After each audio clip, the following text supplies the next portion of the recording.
Bueno, en principio, hola a todas y a todos. Bueno, les damos la bienvenida, siguen uniéndose gente. Les damos la bienvenida a la última mesa de las 11ª jornadas de Historia, Arte y Política en el año de la pandemia. Y es un gran placer para todo el equipo para todo el equipo del Departamento de Historia y Teoría del Arte, darle la bienvenida a Iliana Diegues, tenerla a Iliana cerrando nuestras jornadas. Para quienes no la conocen, Iliana es profesora investigadora en el Departamento de Humanidades de la Universidad Autónoma Metropolitana, Unidad Coajimalpa de la Ciudad de México. Es miembro del Sistema Nacional de Investigadores, doctora en Letras por la Universidad Nacional Autónoma de México, tiene un postdoctorado en Historia del Arte por la misma universidad, magíster en Literatura Comparada, también por la UNAM, y licenciada en Teatrología por el Instituto Superior de Artes. Coordina el Seminario de Investigación Permanente, Cartografías Críticas, Prácticas in situ. Iliana aborda problemáticas de las prácticas artísticas y estéticas, las memorias, las representaciones de las violencias, el duelo, la performatividad de la falta por desaparición forzada, las teatralidades y performatividades expandidas y sociales. Es curadora independiente de exposiciones vinculadas a estas temáticas, curó muchas exposiciones en Medellín, en Ciudad de México, en Monterrey, Salvador de Bahía, en San Pablo, profesora invitada, de la Universidad de Chile, de la Universidad de San Pablo, de la Universidad de Buenos Aires, de la Universidad Río Grande do Sul, de la Universidad de Concepción de Chile, de la Universidad del Estado de Santa Catarina, de la Universidad Federal de Uberlandia, de la Universidad Nacional de Colombia. También ofreció seminarios de posgrado en Ecuador, autora de numerosos libros y de artículos. El primero de los libros editado aquí en Argentina, Escenarios Liminales, un libro que creo que nos interpeló a muchos y a muchas desde distintos lugares apenas se publicó. Escenarios Liminales, Teatralidades, Performance y Política, un libro que posteriormente se tradujo al portugués y se reeditó años después en México. Cuerpo sin duelo, Iconografías y teatralidades del dolor, editado también en Córdoba, aquí en Argentina. Coordinadora y compiladora de otras publicaciones, Cuerpos memorables, Cartografías críticas, volumen 1 y 2, Poéticas del dolor, Hacer del trabajo de muerte un trabajo de mirada. Bueno, bienvenida Iliana, realmente es un placer, como dije antes, tenerte con nosotros. La conferencia de Iliana se titula Cuerpos liminales, Imaginación y Saberes, a propósito de la desaparición y la búsqueda, y le cedemos la palabra a ella. Gracias. Buenas tardes a todas y a todos. Muchísimas gracias, Gabriela.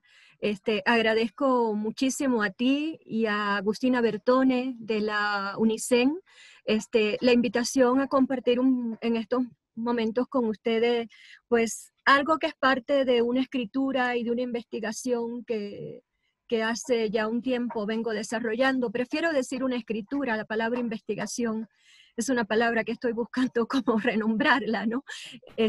Y sin más preámbulos voy inmediatamente a leer el texto que tengo. Voy a proyectar también algunas imágenes, espero que el Zoom nos acompañe con todas estas posibilidades, ¿no? Bueno, lo primero que quiero decir es que es difícil referirse a las investigaciones que venimos haciendo sin tener en cuenta cómo se han redimensionado estas problemáticas, ¿no? A la luz de los últimos acontecimientos en que estamos inmersos hace ya un poco más de 3 meses, ¿no? La confrontación entre las formas de muerte y dolor por tanta pérdida es una situación que me interpela dado el lugar donde vivo. Es difícil aceptar que en estos últimos meses la muerte se haya instalado de manera abrupta, que se haya sistematizado y generalizado a nivel mundial, más allá de las fronteras donde vivimos. Digo esto último porque en México la muerte violenta de mujeres y de hombres, los feminicidios, los juvenicidios, los cuerpos desaparecidos, la incertidumbre ante la muerte, la ausencia infinita de los cuerpos, la entrega irresponsable y equívoca de cuerpos a los familiares, el reclamo y la incansable búsqueda de cuerpos como acción exclusiva realizada por los familiares, la proliferación de cadáveres en CEMEFOS y congeladores ambulantes, las declaratorias de emergencias sanitarias y la pandemia de las necropolíticas no son de ninguna manera un tema novedoso. Es decir, la pandemia del COVID es una más, ¿no? En medio de tantas pandemias sociales que hace ya años vivimos en México, y creo que no es solo en México, es en buena parte del mundo. Hace más de 10 años el imperio sistemático de los necropoderes decide sobre nuestros modos de vida y nuestros modos de muerte, e incide también en las formas y en la administración del dolor. De manera que en esta última pandemia por la expansión del COVID-19 es apenas una más de las otras que en México han condicionado la normalización de la muerte y de la violencia. Pienso que tan espantosa como esa realidad de incertidumbre y de terror es la instalación de su normalización en la vida común. La sospecha que conlleva la idea de normalidad es también un viejo problema. Las políticas de normalización de las formas de vida también hacen parte del modo sutil o deliberado con que se pretende dirigir nuestras vidas. No nos basta con decir nada de esto es normal, sino que ha sido forzosamente normalizado.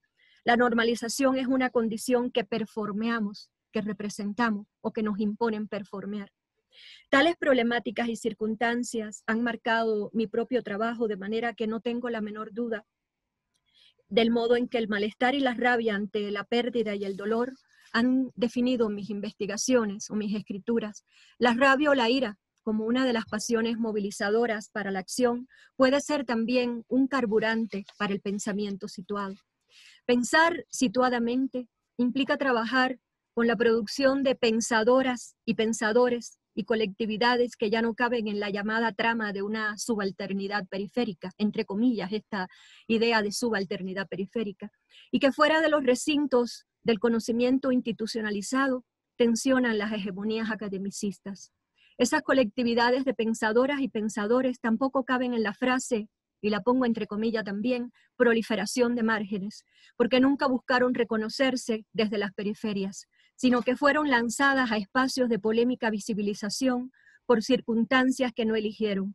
Me estoy refiriendo a los saberes que emergen muy concretamente en México desde impostergables luchas sociales, concretamente luchas por la vida, y que interpelan de distintas maneras las llamadas topografías del discurso académico y las categorías que enmarcan las investigaciones. Pensar situadamente es reconocer la condición de experiencia en la producción de cualquier práctica, incluso el pensamiento en tanto inmersión en las singularidades. Desde la experiencia de saberes de colectivos que emergen en la práctica de quienes buscan a sus seres queridos en México, coloco el enunciado, entre comillas, práctica emplazada, como ejercicio de mirada desde nuestras circunstancias. Cuando pensamos en una práctica emplazada, buscamos atender la dimensión de praxis y de acción que implica pensar, conocer y compartir las experiencias y los aprendizajes.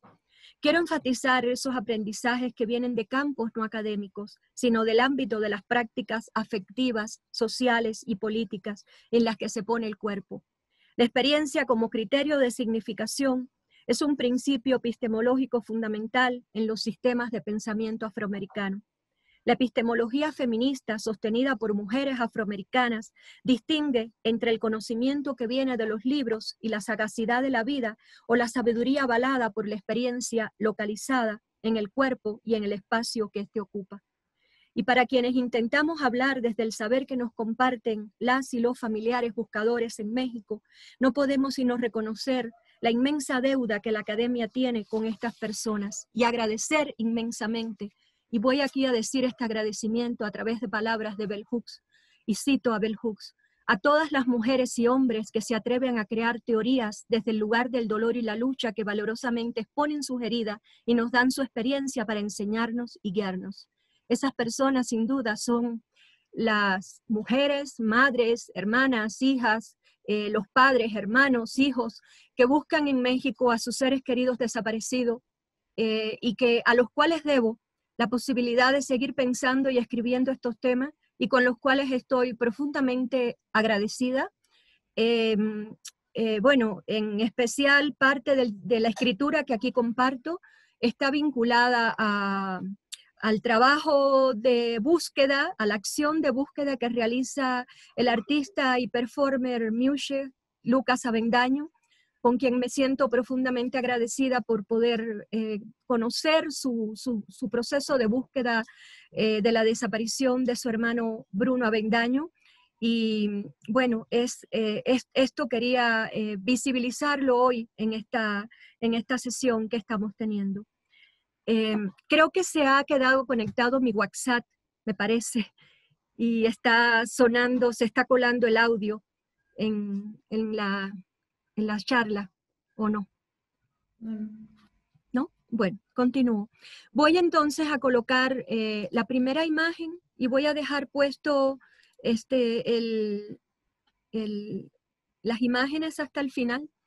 Esta primera imagen, siempre que ponga imágenes voy a decir de dónde son. Esta es una fotografía mía y es una de las tantísimas acciones que realizan las familias que buscan. Concretamente la imagen corresponde a la búsqueda realizada durante la 4ª Brigada Nacional de Búsqueda de Personas Desaparecidas, que fue desarrollada en el estado de Guerrero en enero y principios de febrero del año pasado, 2019. En el territorio mexicano han sido los familiares, particularmente a partir de la desaparición y de la búsqueda de los 43 estudiantes de la Escuela Normal de Ayotzinapa, ¿no?, en septiembre del 2014, quienes organizados en distintos colectivos, se dice que en México hay más de 70 colectivos, buscan por cuenta propia a sus seres queridos, ya sean en fosas comunes o en vida, a la vez que han impulsado la elaboración de leyes, específicamente menciono la Ley General en materia de desaparición forzada de personas, desaparición cometida por particulares y del Sistema Nacional de Búsqueda de Personas. Si bien el Estado tiene la obligación de buscar, como lo definen varios documentos internacionales de organizaciones contra la desaparición forzada, siempre fueron y siguen siendo las familias quienes realizan la búsqueda, ya sea a través de colectivos locales o de las brigadas nacionales de búsqueda. Según las prácticas de desaparición y exterminio de los cuerpos instalados por los necropoderes y las características de cada territorio, los familiares han devenido expertos buscadores, exhumadores. ¿Sí? Perdón, no estás compartiendo pantalla. Ah, perdón. Sí. Puse el PowerPoint y no puse compartir pantalla. A ver. Sí, un minuto. Un minuto. Disculpe, por favor.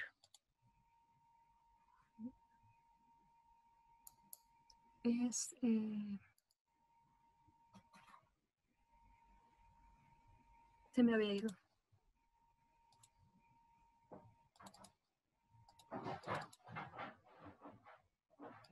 ¿Ya? Perfecto.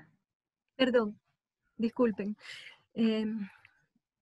Bueno, creo que ya dije sobre la imagen que estaba, que son de buscadores y buscadoras durante la 4ª Brigada Nacional de Búsqueda en Guerrero el año pasado, entre enero e inicios de febrero del año pasado.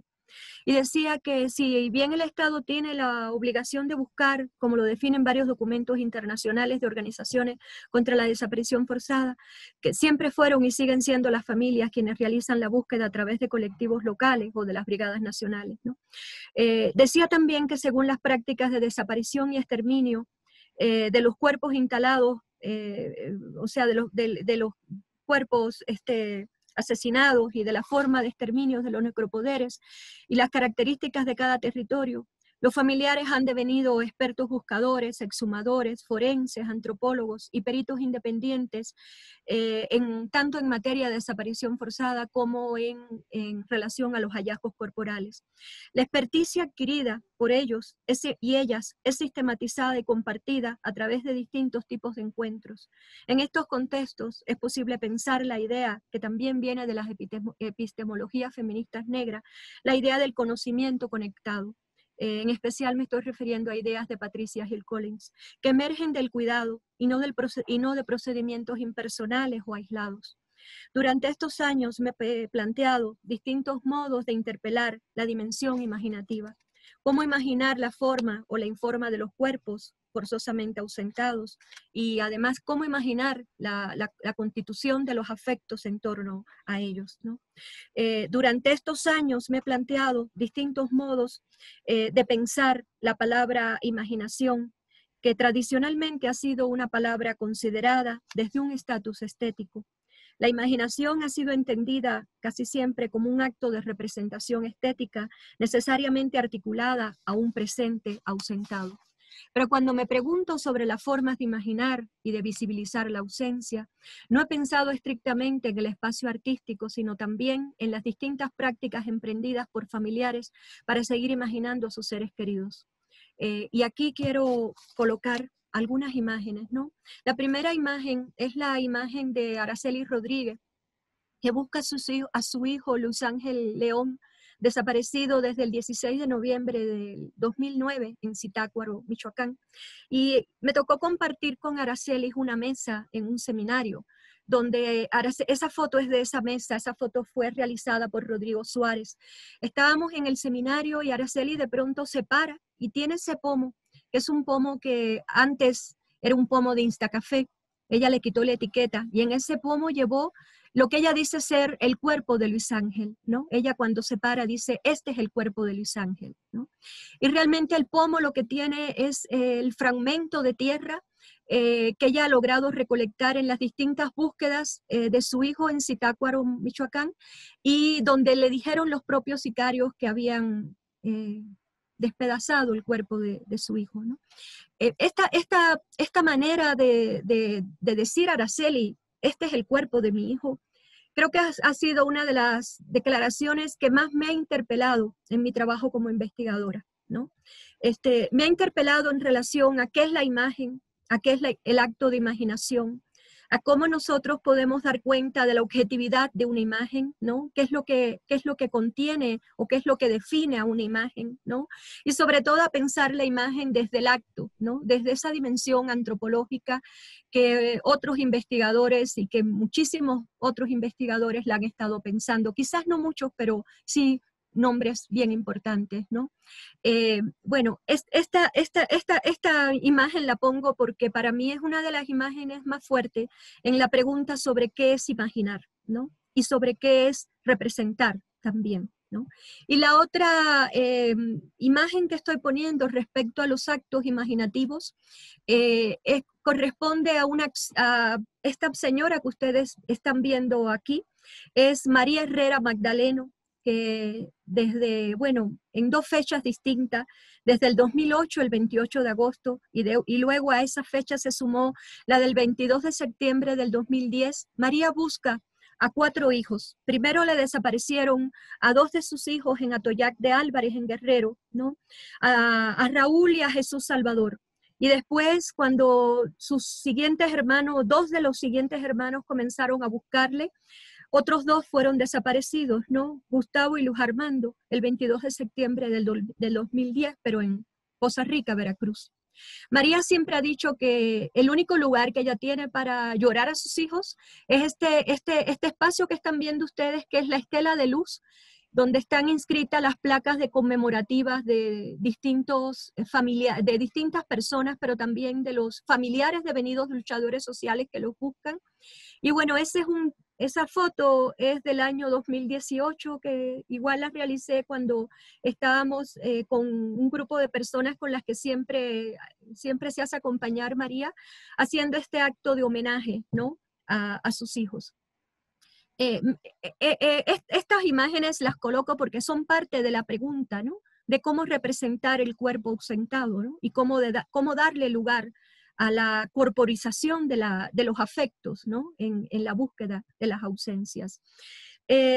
Estas imágenes, a mi modo de ver, también dan cuenta de situaciones que he pensado bajo la noción, bajo un poco el enunciado, ninguna noción, apenas una palabra, imaginación resistente con X, ¿no? Y ahora voy un poco a hablar de esta enunciación, ¿no? Donde hay una X que tacha la S. Para sostener la palabra resistencia, necesitamos también resignificarla. Por un momento me atrevo a pensar esta palabra atravesada por una X como si tachara la S y con ello se aproximara a otra palabra, ¿no? La resistencia entonces como resignificación de la existencia en tanto vida, como intensificación del significado, a propósito de la intensificación que marca el existencia, como forma enfática de una presencia que persiste, y a propósito también de las derivaciones del verbo en la etimología latina de resistencia, sistere, que deriva de stare, o estar en pie, insistir, persistir, existir, para pensar no solo el sostenimiento del acto, sino su propia densidad, la supervivencia y la huella de una vida en otra. Y este último tiene mucho que ver con la idea de cuerpo liminal que me interesa desarrollar dentro de un ratito. Este pensamiento no desea ser un juego del lenguaje. Trato de pensar la densidad de la ausencia sostenida por quienes insisten en hacerle evidente. No la ausencia en general, sino una forma de ausencia determinada, ¿no? Por esa extraña enunciación que se dice muy rápido y que da cuenta de toda la complejidad que implica, ¿no? Desaparición forzada.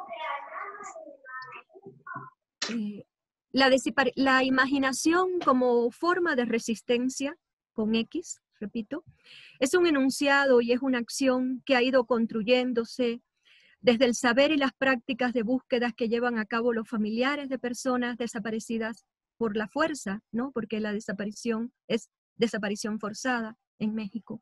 Lo digo a través de las palabras de Lucas Avendaño, el performer y artista Miuche, que desde el 2018, junto con su madre Felipa y distintos colectivos, compañeras y compañeros de colectivos que desde Oaxaca también buscan a sus familiares, buscan a su hermano Bruno Alonso Avendaño Martínez, desaparecido en Tehuantepec, Oaxaca.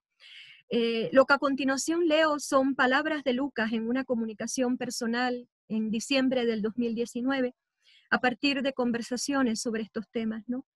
Y dice Lucas, me cuesta trabajo leer las palabras de Lucas, sé que Lucas está escuchando, y mi deseo era haberle pedido a Lucas que fuera él quien dijera estas palabras, pero eso tenía que haberlo preparado casi performativamente, entonces pido permiso para, en lugar de Lucas, leer sus palabras, ¿no?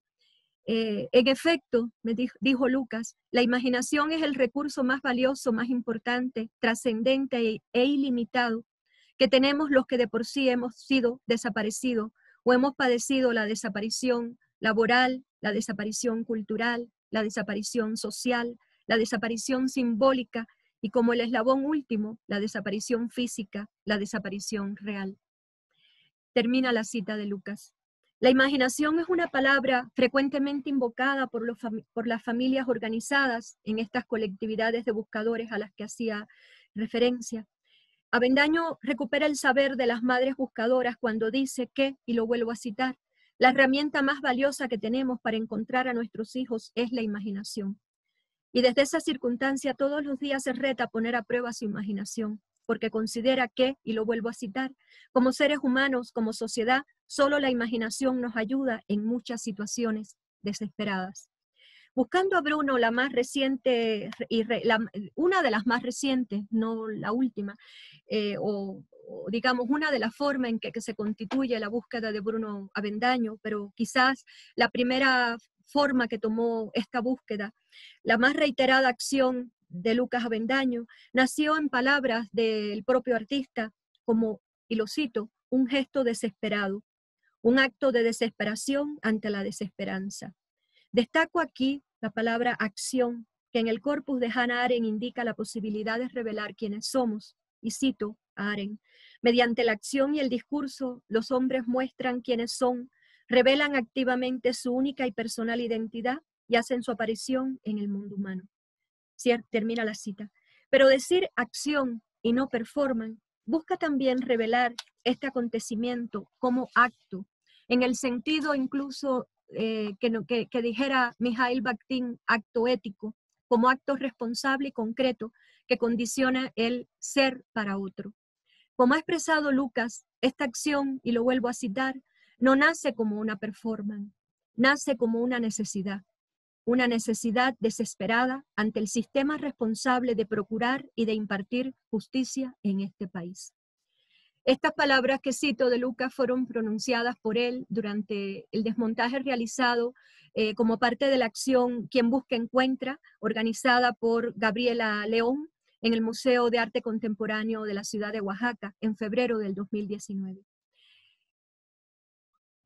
Bueno, muestro la imagen de un cartel, que es el cartel donde aparece la fotografía y la información de la búsqueda de Bruno Alonso Avendaño Martínez, y que fue realizado este cartel por Daniel Salud. Bueno, a partir de la desaparición de Bruno, el 10 de mayo del 2018 en Tehuantepec, en Oaxaca, la obra escénica de Lucas ha devenido una práctica de búsqueda. Como enunció la investigadora Rian Lozano, que fue quien produjo el primer texto escrito en torno a esta acción que realizara Lucas Avendaño, y cito a Rian Lozano: desde el 11 de mayo, Lucas ha utilizado su cuerpo y la escena teatral, performática, digital, para hacer presente a su hermano desaparecido y para a su vez denunciar la ausencia total de las garantías ciudadanas del derecho a la vida por parte del Estado. Termina la cita de Rian Lozano. A poco más de un mes de la desaparición, a propósito de su estancia en Barcelona, el 21 de junio del 2018, Lucas se presenta en el consulado mexicano para entregar una demanda de 30 cuartillas por la inacción de las autoridades ante la desaparición de Bruno. Y aquí están viendo las dos imágenes que voy a poner, esta y la siguiente, corresponden a esa acción y fueron realizadas por la Chiche Theatre en Barcelona en el 2018. Realizar esta acción en dos tiempos y en dos espacios, ¿no? En el interior y en el exterior del consulado. Tenía el propósito de llamar la atención internacional sobre lo que ocurre en México, donde la desaparición forzada de personas se ha vuelto habitual, lamentablemente.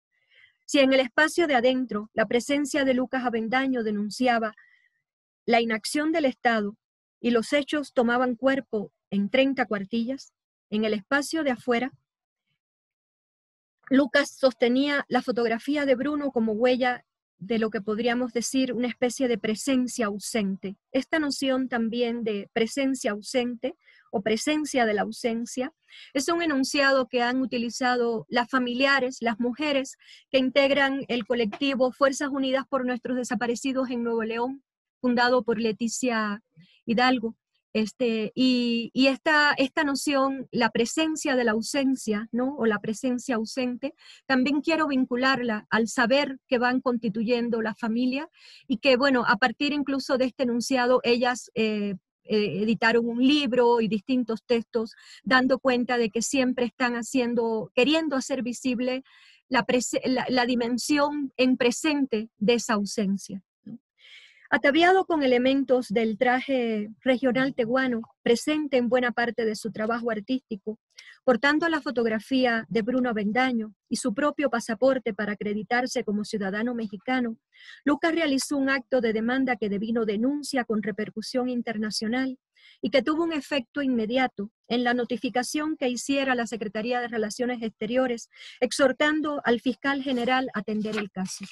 Además de realizarse, y quiero decir que en el tiempo que llevo tratando de conocer el trabajo de artistas familiares que buscan a sus seres queridos, en más de una ocasión, las acciones realizadas por estos artistas han servido para producir algún tipo de demanda legal específica, ¿no? Hago referencia también a la acción de Tamara Cubas en Uruguay, en Montevideo, Uruguay, dando cuenta de la desaparición de su tío a través de todo un trabajo, digamos, estético, familiar, realizado con su madre, sus tías, su padre, en torno a la búsqueda de su tío Omar Cubas, y que justo a partir de ese trabajo realizado por Tamara pudo tener una declaratoria de ausencia.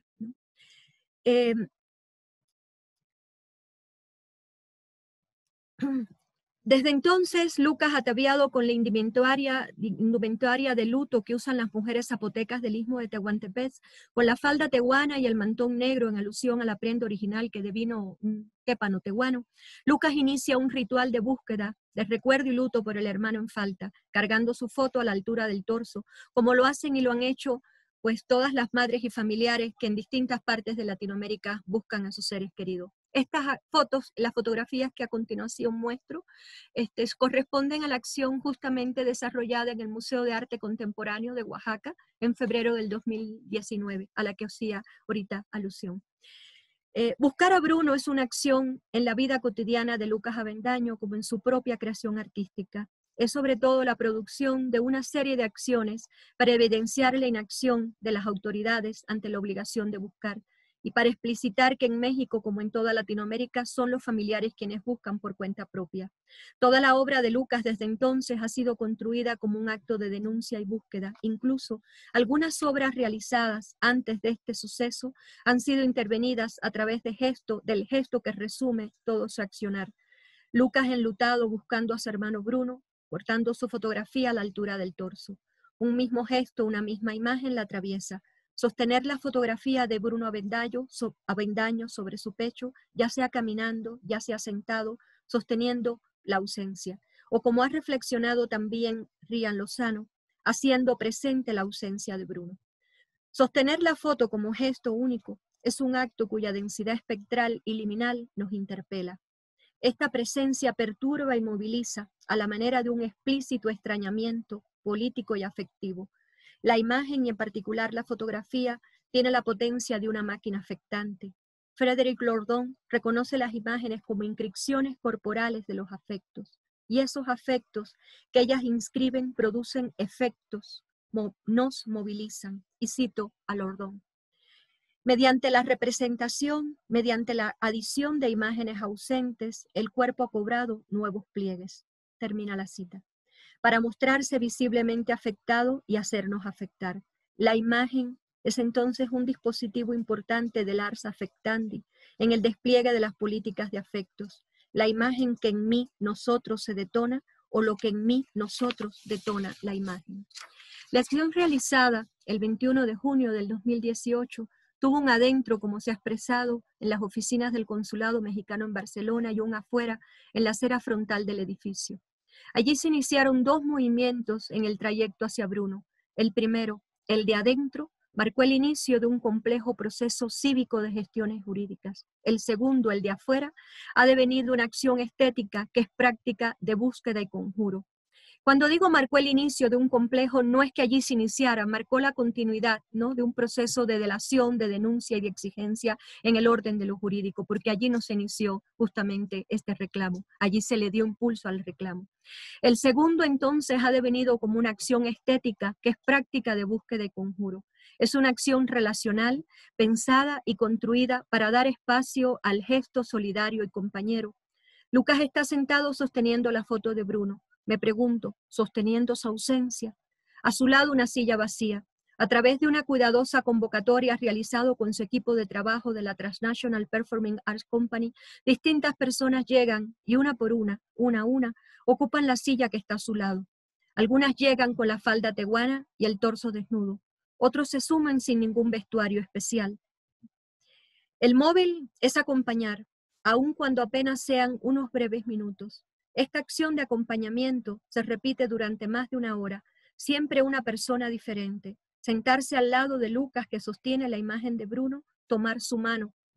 Tal vez decirle, Lucas, aquí estoy, lo siento inmensamente. Yo también quiero buscar a Bruno.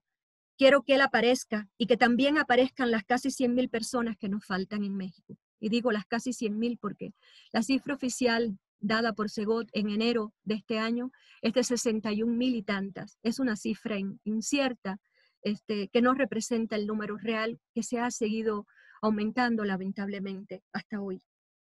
Esta frase, esto que dije, Lucas, aquí estoy, lo siento inmensamente, yo también quiero buscar a Bruno, quiero que él aparezca y que también aparezcan las casi 100,000 personas que nos faltan en México. La pensé, no sé si todos la piensan cuando ocupan la silla. Yo la pensé cuando ocupé ese lugar y me pregunté no solo dónde está Bruno, sino dónde está Lucas en ese instante, hacia qué territorios de su memoria se desplaza. Cuando conversé sobre ello con Lucas, él me escribió, y cito a Lucas nuevamente. Sin pensarlo súbitamente, puedo responder ausente. Lucas está en cualquier otro lugar y en cualquier otro tiempo que no corresponde a la coordinación que se encuentra su cuerpo en el aquí y el ahora de la acción misma, aun cuando es su cuerpo quien sostiene la imagen del aquí y ahora. Lucas está en el umbral del aquí y cualquier otro lugar. Lucas está en la liminalidad del estar y del no estar, en el intersticio del ser y del no ser, en la grieta del tiempo que inaugura otra dimensión y otro tiempo. Está en un tiempo anterior a la desaparición de su hermano Bruno, en los recuerdos más profundos o últimos como él, está en los recuerdos más últimos y nítidos de la familia, o está en la búsqueda como si pudiera aventurarse en el juego de niños que tenían cuando jugaban a los Thundercats y pedía la espada del augurio para ver más allá de lo evidente, para encontrar ahora a su hermano Bruno desaparecido. Solo así, ausentándose, Lucas puede sostenerse en el aquí y ahora. Solo no estando, puede su cuerpo cobrar existencia. Solo desapareciéndose, entre comillas, puede invocar la aparición de él y su hermano encarnado en cada uno de los que osan acompañarlo al ocupar la silla vacía. Termina el fragmento de las palabras de Lucas. Sin necesidad de traductores teóricos, el artista reflexiona su propia práctica. Lucas Avendaño es performer, poeta, bailarín, antropólogo, buscador, y como parte de su trabajo desarrolla una elaboración profunda de su pensamiento, de sus acciones y sus estrategias conceptuales. Entiende el performance, y lo cito, como un ensayo antropológico. Plantea su cuerpo, y lo cito, como un compendio de memoria, de historia y geografía, y como el único territorio real del que puede ser propietario. Y lo vuelvo a citar. Desde mi práctica comencé a ejercer mi territorialidad corporal y me dije, nadie nos podrá desterrar de nuestro territorio cuerpo. Pero la desaparición de Bruno puso en crisis esa premisa corporal conceptual y lo hizo más consciente de su vulnerabilidad y del estado de vulnerabilidad e inseguridad en que vivimos. Y vuelvo a citar a Lucas. Ahora cuando salgo a la calle voy atento, porque quizás sea la última actividad pública que pueda hacer, porque me doy cuenta del estado de vulnerabilidad en que nos encontramos. Esa es la prueba a la que estoy sometido ahora. Si entendemos la vulnerabilidad como la condición socialmente inducida, un poco como lo ha expresado Judith Butler, e implicada en un campo de fuerzas sociales, importa pensarla en vínculo con los afectos y las acciones en las que nos implicamos, particularmente en un contexto en el que la premisa de vivir, sobrevivir y luchar por la vida digna es una cuestión ineludible. En un país en el que cada día desaparecen a decenas de personas, violando toda noción de garantías individuales y de supuesto Estado de Derecho, buscar por cuenta propia a los familiares desaparecidos es también exponerse a ser desaparecido. En periodos de altas crisis emergen dramas sociales en los que prevalecen la incertidumbre y el peligro, la inestabilidad y la ambigüedad, situaciones que Víctor Turner observó como liminales. De hecho, la noción que digo ahora, la enunciación drama social, es de Víctor Turner. La liminalidad es una condición intersticial que aparece efímeramente en el ámbito de las estructuras sociales y que Turner planteó, y lo cito a Turner, como una esfera o un dominio de la acción, con posibilidades movilizadoras y transformadoras. En la liminalidad es posible que aparezcan comunitas o antiestructuras que buscan, y cito, mitigar la aspereza de los conflictos sociales. Hacer comunitas puede ser una manera de concebir formas de acción que lleguen a ser consideradas perturbadoras. La espontaneidad y la inmediatez de las comunitas es abiertamente opuesta al carácter jurídico-político de las estructuras sociales. Pienso que desde esta dimensión, desde esta dimensión incómoda e inquietante para el poder, podrían ser pensadas las comunitas de buscadoras que en México van por cuenta propia tras sus seres queridos, ya sea en vida o en fosas clandestinas, en abierto desacato a la inacción y complicidad de las autoridades. Y si bien la acción sostenida por Lucas Avendaño se inscribe en este marco de lucha y resistencia colectiva, las dimensiones liminales que él mismo observa en su práctica necesitan ser también pensadas desde otras consideraciones. La liminalidad no solo fue pensada por Turner en el corazón de los conflictos sociales, sino como situación propia de procesos rituales. En estas circunstancias, la liminalidad puede implicar soledad más que sociedad, el retiro involuntario o voluntario de un individuo de una matriz de estructura social. Y en este ámbito es en el que quiero destacar lo que Turner nombró como persona liminal o gente de umbral, capaces de configurar comunitas efímeras. Desde esta dimensión me inclino a pensar el complejo proceso de Lucas Avendaño sosteniendo la imagen de Bruno, sosteniendo su falta, en una acción que siempre es realizada en sitios de umbrales, al lado de una puerta, a la entrada de un edificio o en una calle. Cuando Lucas manifiesta estar, y cito a Lucas, en el umbral del aquí y cualquier otro lugar, en la liminalidad del estar y no estar, en el intersticio del ser o no ser, en la grieta del tiempo que abre otra dimensión y otro tiempo anterior a la desaparición de su hermano Bruno, termina la cita, percibo la emergencia de una microcomunitas en la que pueden aproximarse los dos hermanos y que me atrevo a enunciar como un cuerpo liminal, fugaz, frágil, pero capaz de sostener y alentar el largo trayecto de la búsqueda. Pienso que más allá de Lucas y Bruno Avendaño, esta es una situación que emerge en las madres, los padres, hermanas y hermanos que buscan a sus seres queridos. El cuerpo, situación liminal, que emerge en estas circunstancias, sugiere un diálogo complejo, ambiguo e impreciso entre presencia y ausencia. Y es esa incertidumbre la que caracteriza los procesos de búsqueda, dolorosos y transformadores a la vez. Los procesos de transformación vinculados a experiencia que nos implican en acciones reiteradas que deben sostenerse en el tiempo, pueden también pensarse próximos a la reiteración y transformación de los procesos rituales. De ninguna manera significan exactamente lo mismo, pero interesa pensar la potencia de estas aproximaciones. Desde su experiencia vital y su pertenencia cultural y ritual, Lucas Avendaño reflexiona en esos momentos en que sostiene y busca a su hermano como si asumiera una condición de persona liminal. Y voy a volver a citar a Lucas Avendaño. Quizás, muy en su imaginación, quería sentir que podía usurpar la suerte del clarividente, que al momento de ser tomado de la mano, Lucas podría ver dónde reposaba su hermano Bruno, como la tradición misma en Tehuantepec, donde el curandero, el clarividente, el hermana o la hermana se concentra para invocar al ser, que se apodera de su cuerpo y pide luz. Y los asistentes vestidos con batas blancas se frotan las manos dirigiendo las palmas hacia la hermana o el hermano, que presta su cuerpo para que el ser obre por medio de ella o de él, y así encontrar los remedios del espíritu, o incluso hacer bajar a los espíritus mismos de los cuerpos ya muertos y que al momento de posesionarse en el cuerpo de la hermana o del hermano, hablen por medio de ellas y de ellos. Ese era un deseo profundo, quizás inconsciente, pero en este instante de soledad absoluta, esos son los lugares de seguridad a los que Lucas apelaba para habitar, para obtener respuesta que en el plano de lo terrenal, de lo imperfectamente humano y de lo imperfectamente injusto, aún no ha encontrado para terminar con la incertidumbre de la desaparición de Bruno. Termina la cita de Lucas Avendaño. Pensar que esta acción, buscando a Bruno, que en esta acción emerge un cuerpo liminal, una comunitas, es la idea que podría sostenerse desde el compromiso de cada participante, compañero, que toma la silla y extiende su mano a Lucas. Como participante, yo no podría enunciar claramente esa dimensión, pero sin duda algo sucede y nos transporta a un instante que no es el aquí y ahora, expuesto a la mirada de, me pregunto, los espectadores. ¿Cómo nombrar esa dimensión que atraviesa la espectatorialidad y nos compromete de otra manera? Pero en ese instante de aparente soledad, cuando Lucas aún no ha tomado la mano del siguiente compañero o compañera, otra comunitas sostiene a Lucas, una microcomunitas y un cuerpo liminal en el que habitan Bruno y Lucas y la memoria de otros tiempos vividos, de recuerdos familiares, de prácticas culturales, pero también de mucha imaginación para continuar buscando al hermano. El cuerpo liminal que imaginamos aparecer está tejido por los hilos de muchas memorias, ¿no?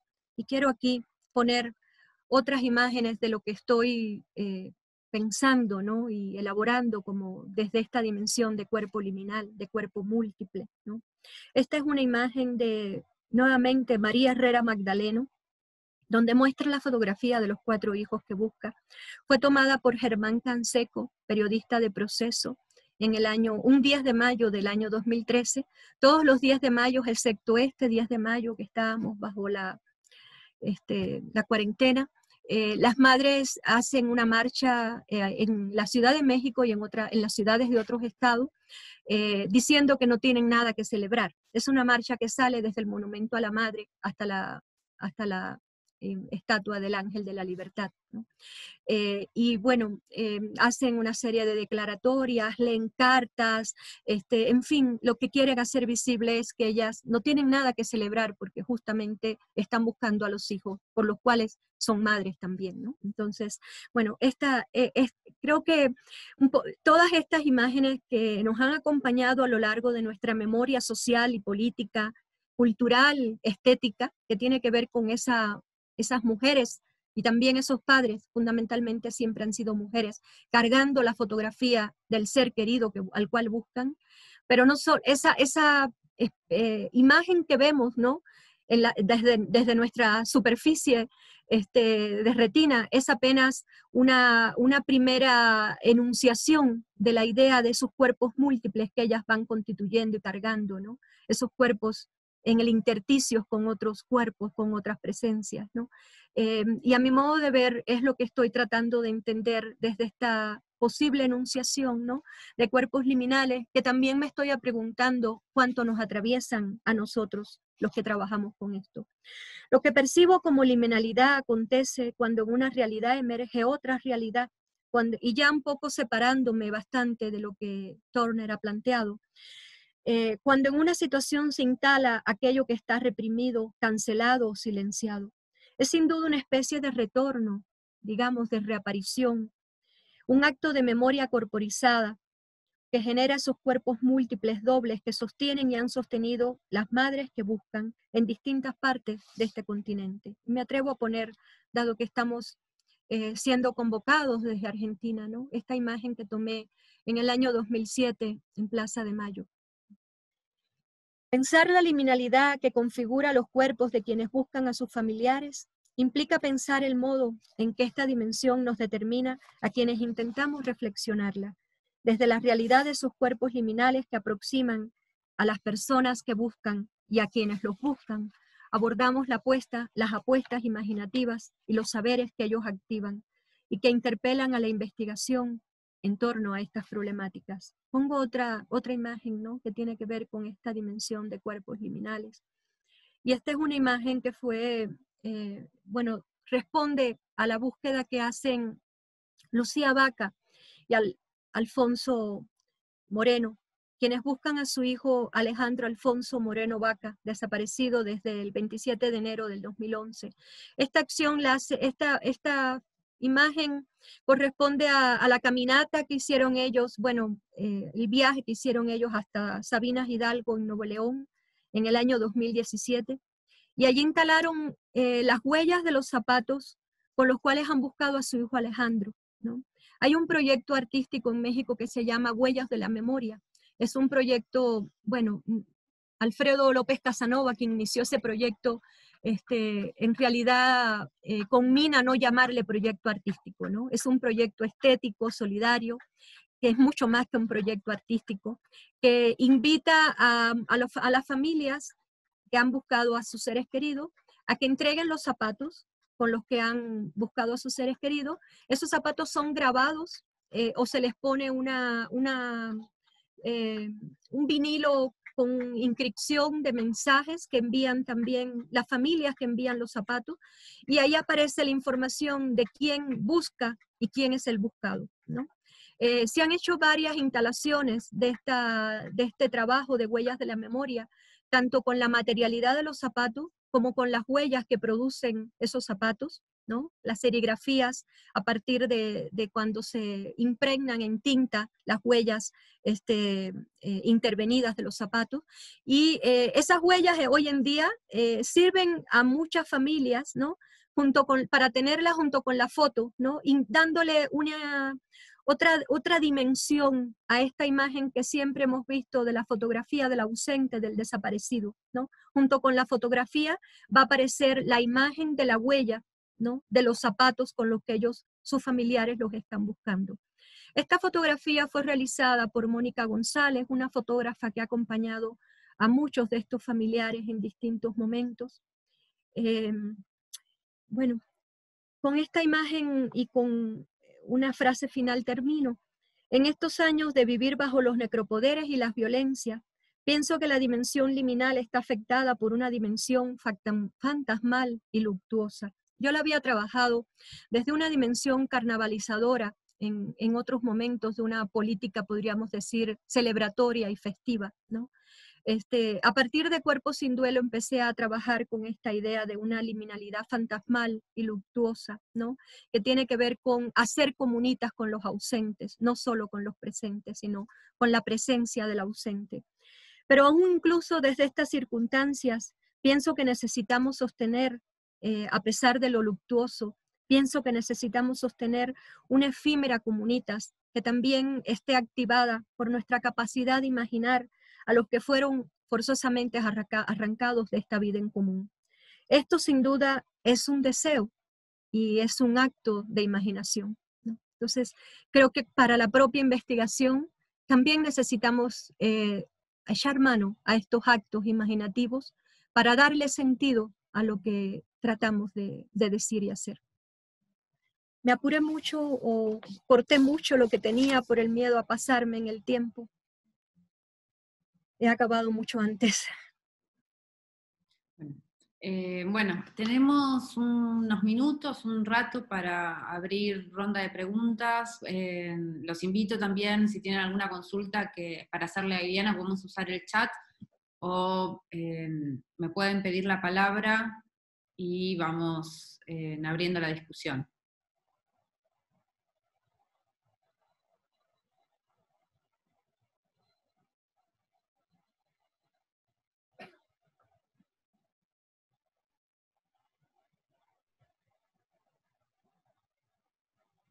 No sé si hay alguien.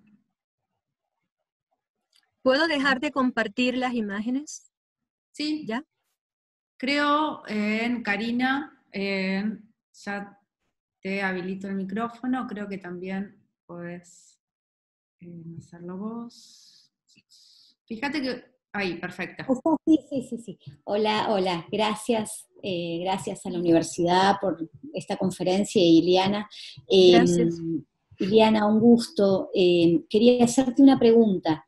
Pensando en este concepto de cuerpos liminales, pensaba en la obra que vos habías analizado en Cuerpos sin Duelo de Erika Dietes, de la colombiana, Sudarios específicamente, y de alguna manera ahí es como si cuando la presencia del objeto artístico es más, como más concreto, más potente, pareciera que la liminalidad se disminuye un poco, ¿no? Yo veo en la acción de este artista que hoy nos trajiste algo más, que se construye más en lo imaginal, digamos, ¿no? Tal vez me cuesta más pensar esta idea en la obra de Dietes, en Sudarios. Quería saber si me podías ayudar a pensar un poco eso. Sí, gracias por la pregunta.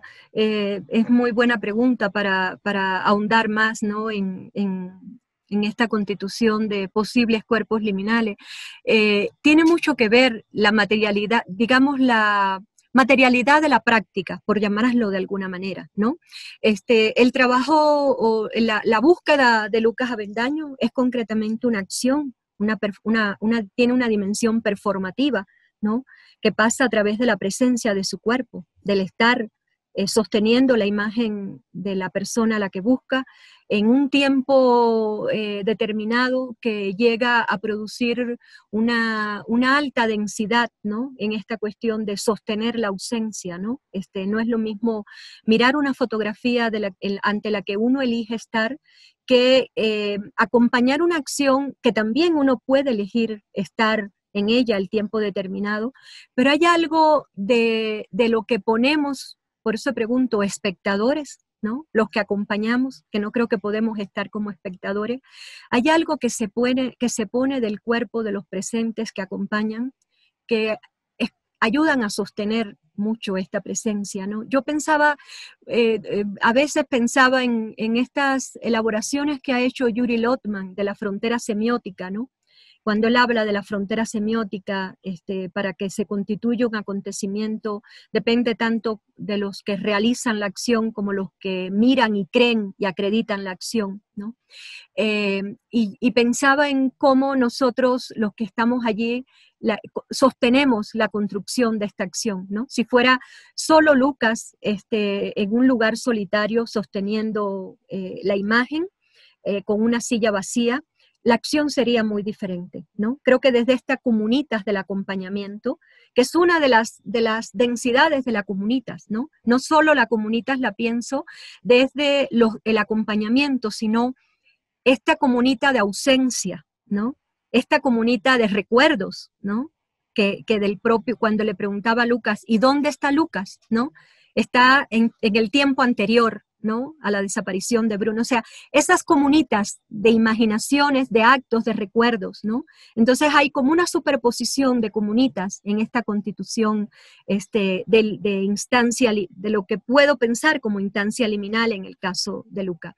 En el caso de las fotografías de sudarios realizadas por Erika Dietes, sin duda creo que también hay una constitución de liminalidad de otra manera, ¿no?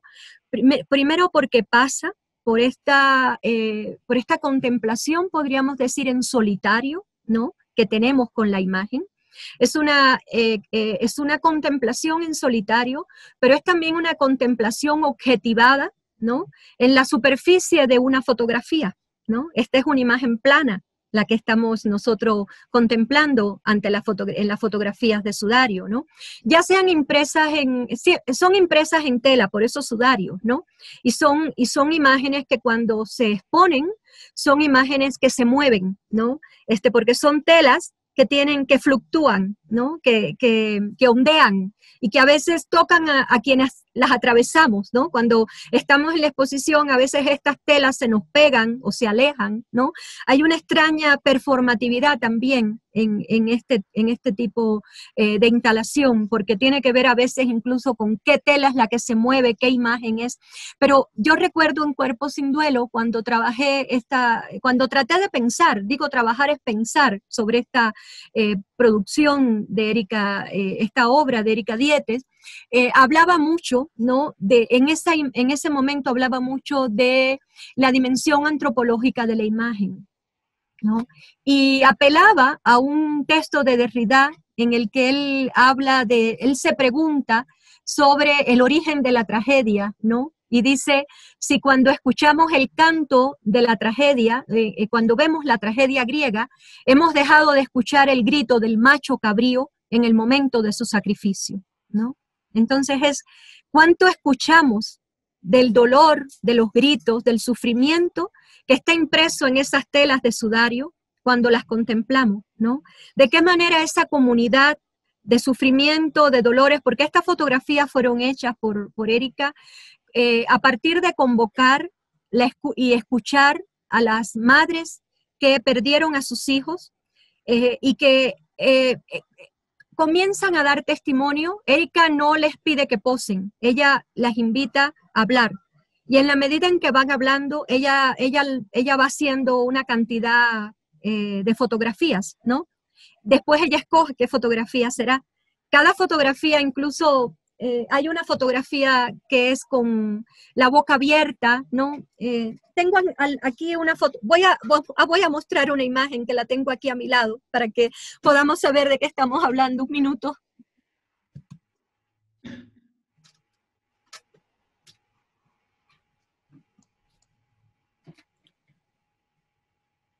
A ver, ¿de qué manera el reflejo? Un minuto. Sí, ¿de qué manera el reflejo, porque está en cristal, de qué manera ese reflejo permite verla, ¿no? Bueno, es la imagen de uno de los 11 sudarios, ¿no? Y tiene que ver con esa imagen especial que tiene la boca, es la única imagen con la boca abierta, tiene que ver con los distintos momentos que iban testimoniando. Esta imagen tiene una historia detrás, yo no voy a contarla. Cada imagen tiene una historia detrás, ¿no? Y de alguna manera el instante en que ella seleccionó está vinculado a la historia que capta esa imagen, ¿no? Y en particular, ¿no? Yo diría también que son imágenes que de alguna manera dan cuenta de la tortura, ¿no? Porque estas mujeres fueron psicológicamente torturadas, ¿no? Cuando vivieron los hechos que vivieron, fueron obligadas a presenciar el asesinato de sus seres queridos, ¿no? En vivo. Y ella lo que hacen es dar testimonio de este acontecimiento, y Erika va haciendo la fotografía y después elige qué fotografía es la que finalmente dejaría, ¿no? Y la consulta, porque Erika trabaja mucho con la familia, ella tiene ese trato de regresar la imagen, preguntarle si está de acuerdo, o sea, pero sí es diferente en términos, yo diría, de enfrentamiento al acontecimiento estético, que después pasa a la dimensión del arte, pero en la constitución, digamos, en su dimensión, en su poética relacional, me atrevería a decir, ¿no? Está permeada, ¿no? Por esas comunitas de ausentes, por esa dimensión fantasmal y luctuosa que define la propia acción, la propia obra, antes de ser expuesta. Yo más bien estoy refiriéndome a esa zona de la liminalidad, ¿no? Porque incluso esta es una idea que estoy tratando de desarrollar, no vinculada al arte, sino a los cuerpos de las familias que cargan, ¿no? A este cuerpo múltiple. Perdón, Iliana, ¿querías mostrar recién una imagen de Erika? Porque si se sigue proyectando la última imagen de la presentación. No. Es esta imagen. Ok. Esa imagen que la tenía aquí al lado mío, entonces la quería mostrar. No, porque ahora tendría que empezar a buscar en mi disco duro en dónde están las imágenes de Erika. Muchas gracias, Iliana. Al contrario, gracias por la pregunta. Por favor.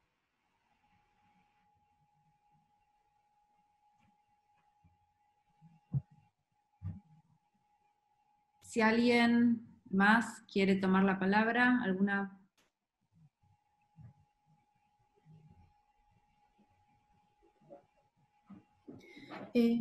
Una pregunta. Yo quería saber si en este tipo de performance, como esta que hablaste hoy y como las del libro Cuerpo sin Duelo, los artistas buscan más la conexión con la realidad, es decir, que el espectador podríamos decir el acompañante en el caso de la performance de hoy, tenga conocimiento de todo lo que pasó en la realidad, digamos, ¿no? Que eso sería un punto, marcaría por ahí, me parece una diferencia grande con el trabajo de muchos artistas que, a pesar de que partan de una realidad o de un momento concreto que significa algo para ellos, por ahí afectivamente fuerte, después en la obra artística lo esconden o no les interesa que el público sepa de dónde salió esa obra de arte, ¿no? Bueno, yo voy a decir solo una parte de esa pregunta. Lo primero que quiero decir es que no me gustaría referirme, y no me refiero a estas acciones, a esta acción de hoy como performance, ¿sí? Ajá. No hago, sí, lo insistí, decía que tomaba la noción de acción de Hannah Arendt y que tomaba la noción de acto ético de Mikhail Bakhtin. Estas no son performance, aunque puedan ser vistas como performance, aunque el Instituto Hemisférico del Performance haya invitado a Lucas a inaugurar sus acciones en México, ¿no?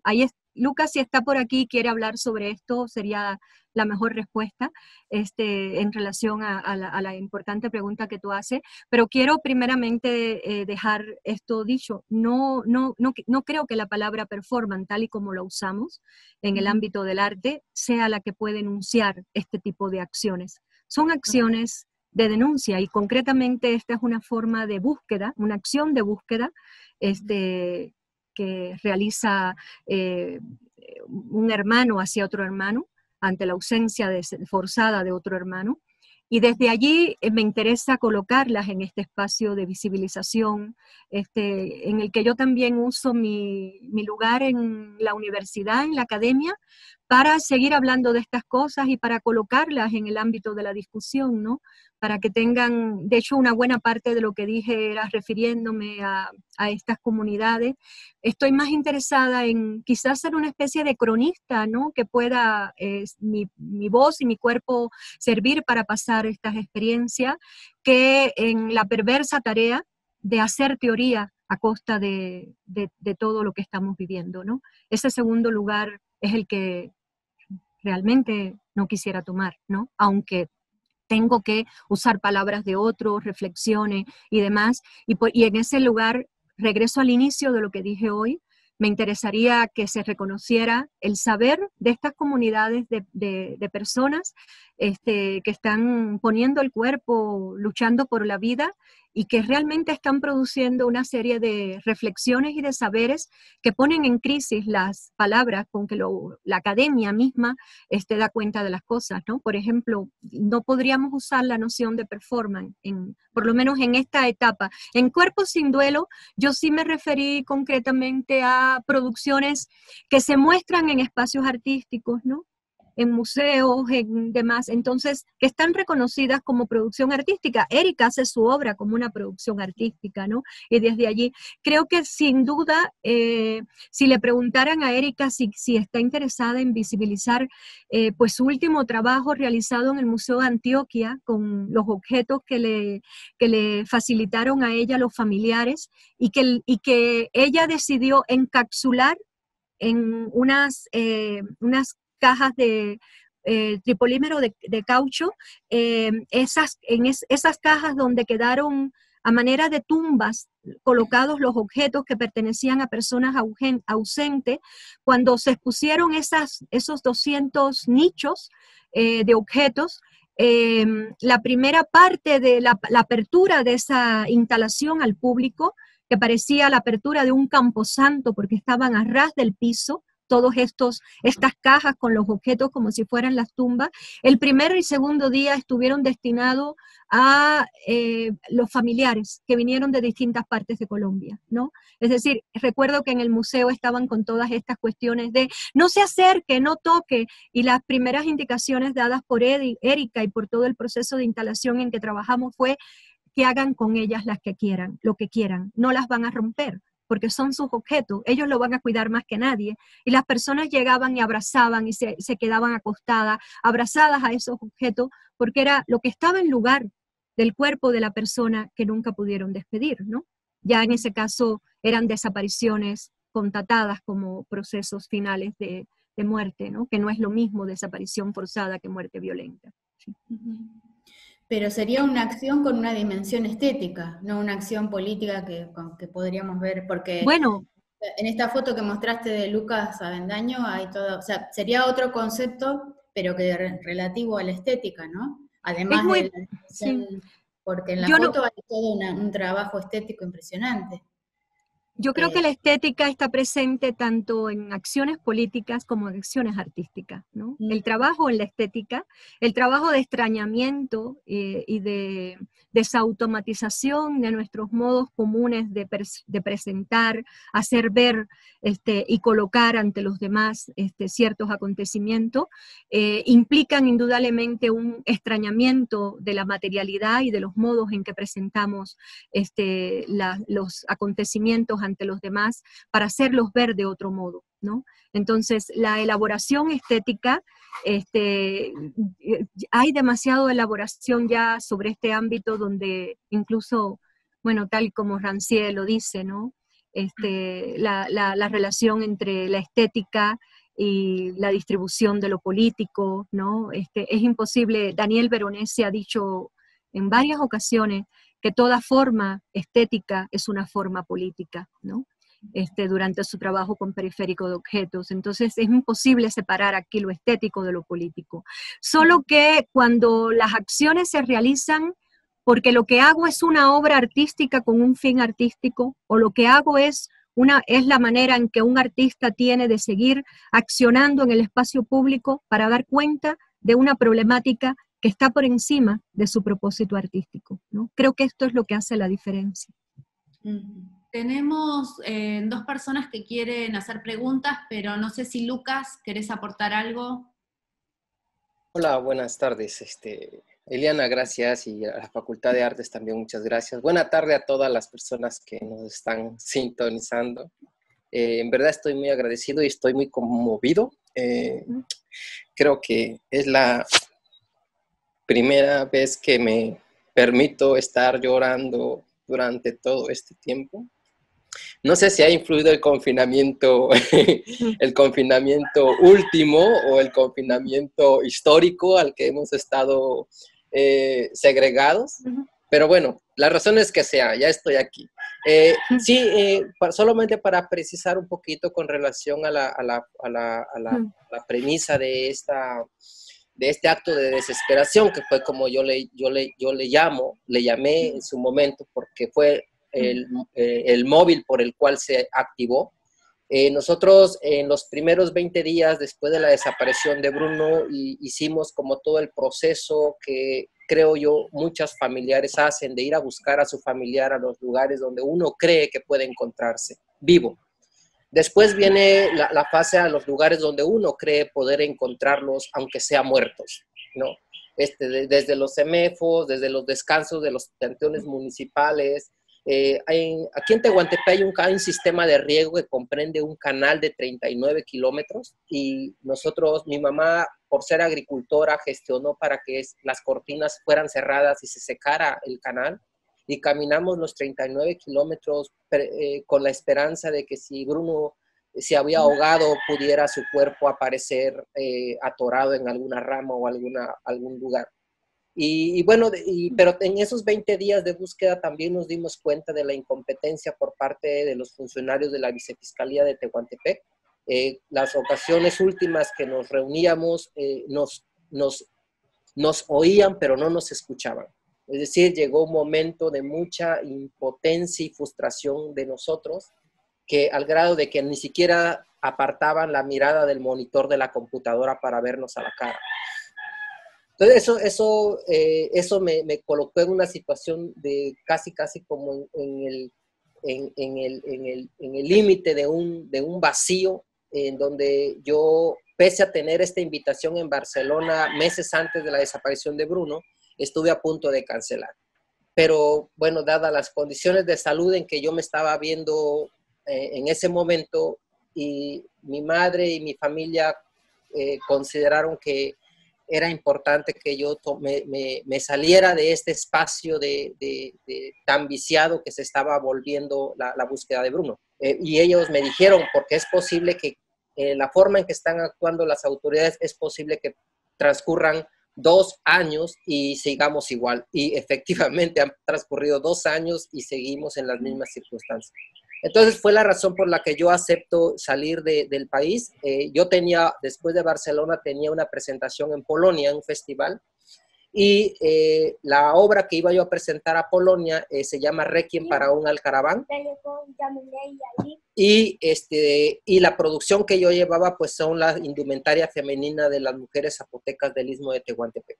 Entonces, antes de irme a Polonia, estaba en Barcelona en esta estancia artística, y los amigos, compañeros que me habían invitado, y creo que notaban mi ausencia, aún con mi presencia, y me preguntaban si yo consideraba alguna posibilidad de apoyo por parte de ellos. Y fue como yo decidí, sin pensarlo, tomar el Consulado de México de esta manera.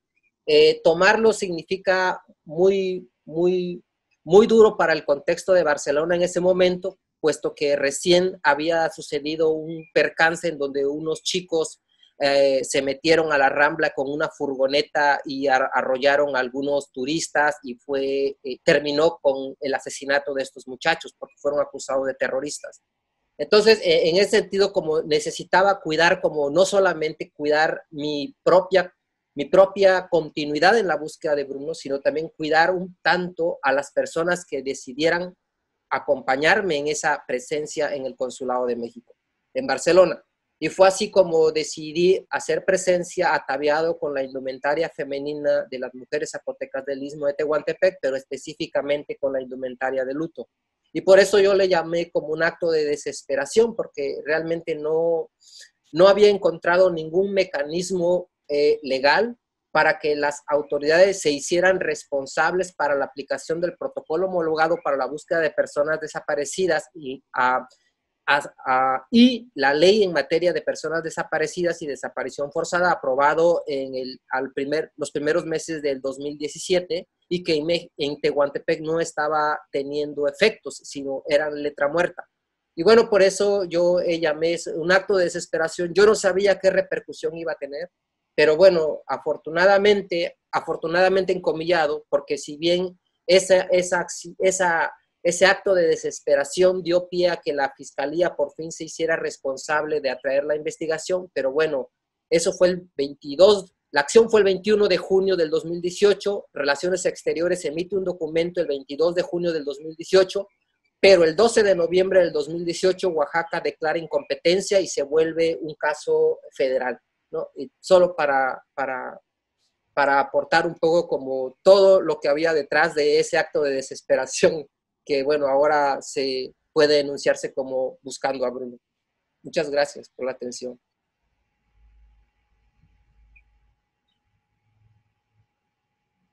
Lala, ¿querías hacer una pregunta?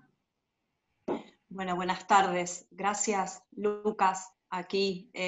Abrazar a este cuerpo, a este cuerpo que se exhibe y ya no sé, creo que mi intervención iba por otro lado, más ahora escuchándote empatizo con esta puesta de cuerpo y trayendo este concepto de cuerpo liminal, me pregunto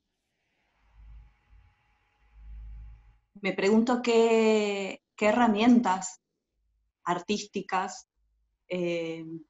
considerás necesarias para poder seguir con esta intervención en un espacio público donde entiendo no sabés las personas que pueden acercarse, si bien contás con compañeros, como bien nos explicaba Liana,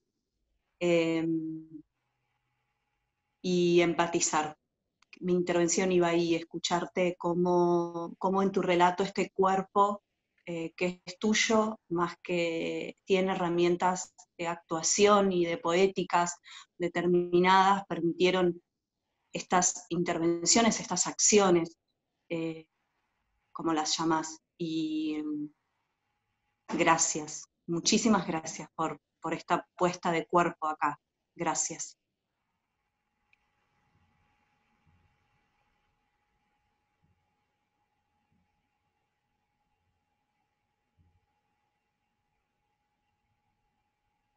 No sé si Liana o Lucas quieren comentar algo, si no María también quería hacer un aporte.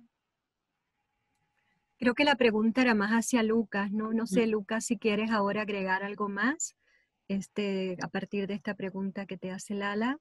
Sí, quizás la respuesta es todas, todos los recursos. Yo creo que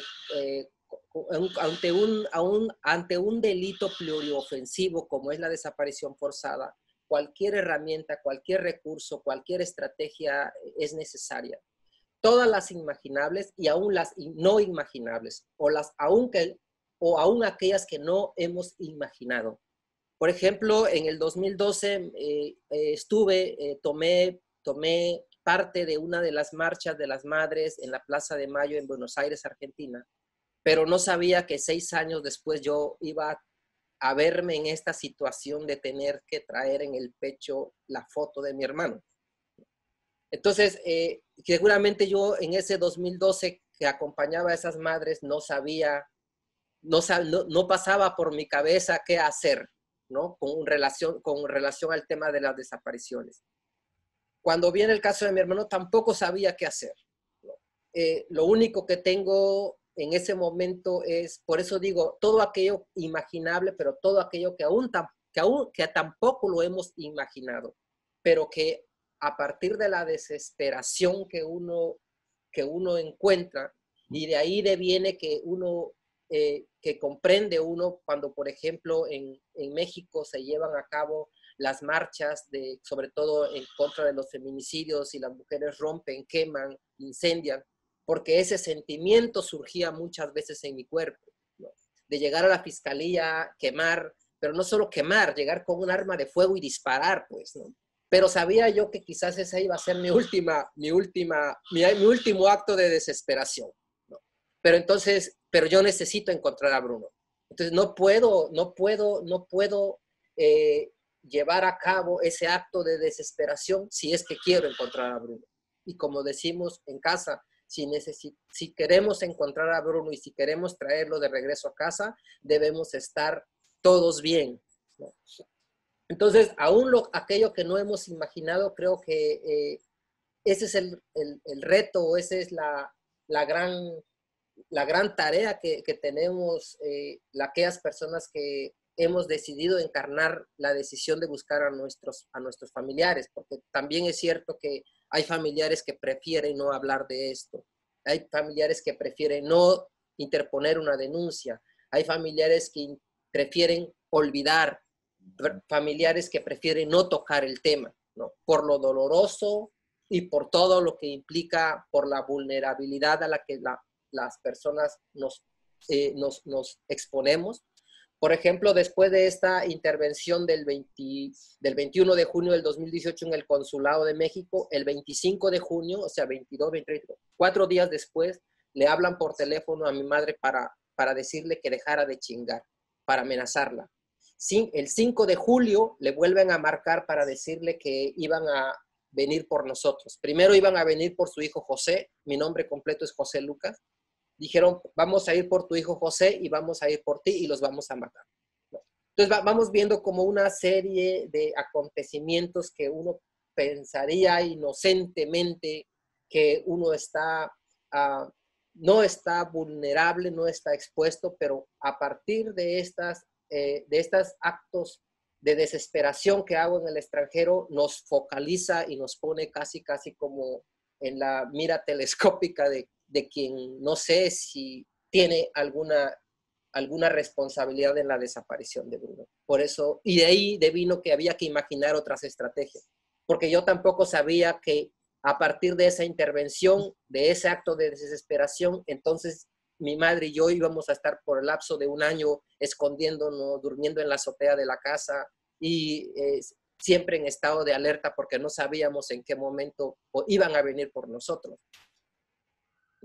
Bueno, eso. Creo que María quería hacer un aporte también. Zuli. Hola, ¿se escucha ahí? Hola, Ileana. Bueno, ante todo, muchas gracias para vos. Un gracias enorme también a Lucas y un gracias gigante a la universidad y todo el equipo que se calzó al hombro estas jornadas maravillosas y que las sostuvieron. Me parece un gesto en estos tiempos muy benéfico para todos y para todas, así que les agradezco un montón. Más que una pregunta, por ahí son 4 notas que me despertó tu intervención, que siempre es muy inspiradora, Ileana. La primera, y retomando un poco lo que decía Lucas recién, del gesto desesperado, a mí no hizo más que remitirme a una memoria larga de gestos desesperados en América Latina, y el primer nombre que se me vino es el de Sebastián Acevedo, en Chile, ¿no? Como ese gesto absolutamente fuera de cauce, fuera de todo quicio, de prenderse fuego como gesto desesperado de denuncia al Estado. Pensaba en esos otros gestos empecinados, obstinados y desesperados de las madres que en Chile buscan a sus familiares en el desierto, ¿no? Que buscan y caminan y hace décadas que están intentando recuperar un huesito, un resto, ¿no? Digo, la persistencia de la desesperación y de esos gestos que se reiteran en nuestro continente buscando los cuerpos y aquellos que hemos perdido. Después pensaba, por otro lado, en la sugestiva condición trans de la imagen de Lucas en el frente del consulado, ¿no? Y pensaba cuántas memorias culturales anidan también en esa acción, porque digo, es la memoria cultural de las dos Fridas, de Frida Kahlo y también de las yeguas del Apocalipsis, ¿no? Hay ahí una torsión y una reivindicación, una recuperación de esos cuerpos que también interpelaron en su momento a la esfera pública, haciendo un tajo, si se quiere, en lo visible o en lo más o menos normalizado. Entonces me parece que ahí también anida la potencia de esa acción. Sobre todo porque disputa con audacia el estereotipo, y eso también creo que es una fuerza muy interesante en términos de convocatoria.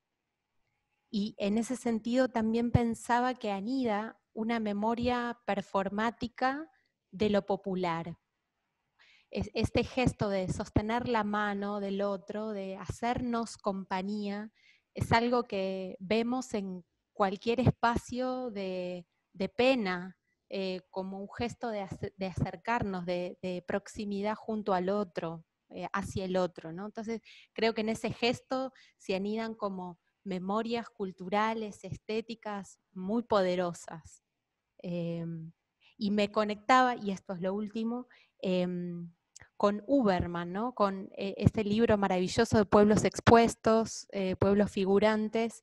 Él habla de una política de las puestas en contacto, como esto de poder mirar escuchando, de tocar al otro contacto, palpar sin atropellar, ¿no?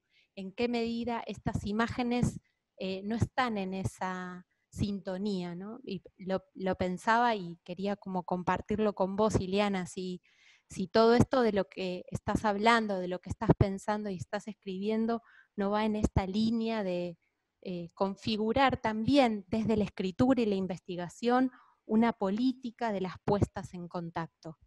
Gracias. Muchas gracias a ti, María, porque siempre escucharte es súper oxigenante y provocador en el buen sentido, ¿no? Muchísimas gracias por todo lo que has comentado. Hago alusión primero a las dos Fridas, ¿no? Y bueno, ahí está Lucas y después quisiera decir algo más. Con toda intención no coloqué esa referencia porque cuando se hizo el desmontaje de Buscando a Bruno en este evento que curó Gabriela León en el Museo de Arte Contemporáneo de Oaxaca, Lucas hizo en algún momento salió, como habían artistas y demás, inmediatamente salió esta referencia, ¿no?, a la acción de las yeguas del Apocalipsis, y salió la referencia a las dos Fridas en primerísimo lugar. Y Lucas dijo algo que quizá vale la pena incluso, aunque no se diga la referencia de las dos Fridas, mencionar esta declaración de Lucas, ¿no? Cuando él dijo que finalmente Frida Kahlo Frida Kahlo se había vestido de tehuana, ¿no? Y las tehuanas, la cultura tehuana era un referente primero, ¿no?, antes que Frida Kahlo, solo que Frida Kahlo fue quien la difundió y la dejó como la referencia fundamental en el campo del arte, ¿no? Y entonces, porque alguien un día le dijo a Lucas, citaba él, ¿te vestiste de Frida Kahlo? Y él dijo, no, Frida Kahlo se vistió de tehuana, ¿no? Y lo que yo quiero recuperar es el gesto primario luctuoso de las tehuanas. Lucas vive en el istmo de Tehuantepec, desde ahí está haciendo la conexión, ¿no? Y entonces esto es parte de la vida cotidiana, ¿no? No quería darle ese marcaje en el campo del arte, no quería colocar las dos Fridas, la Frida, y no solamente las Fridas de las yeguas del Apocalipsis, ¿no?, de Francisco y Pedro Lemebel, sino la Frida que hizo este artista trans, se me acaba de ir su nombre, perdóname un segundo, pero es Giuseppe Campuzano, el impulsor del Museo Transvesti del Perú. Ya Giuseppe ya no está entre nosotros, ¿no? Pero él y su compañero hicieron también otras dos Fridas maravillosas, que es la versión peruana de estas dos Fridas chilenas, ¿no?, digamos. Lucas ha sido muy estudiado y hay un investigador colega que ha hecho estudios muy interesantes sobre lo que sería la dimensión Miuche, ¿no? En la cultura a la que Lucas pertenece. Antonio Prieto es el investigador que ha hecho todas estas reflexiones muy valiosas de hace mucho tiempo sobre este trabajo de Lucas, y digamos que la obra de Lucas siempre ha sido trabajada y pensada desde la condición Miuche, ¿no?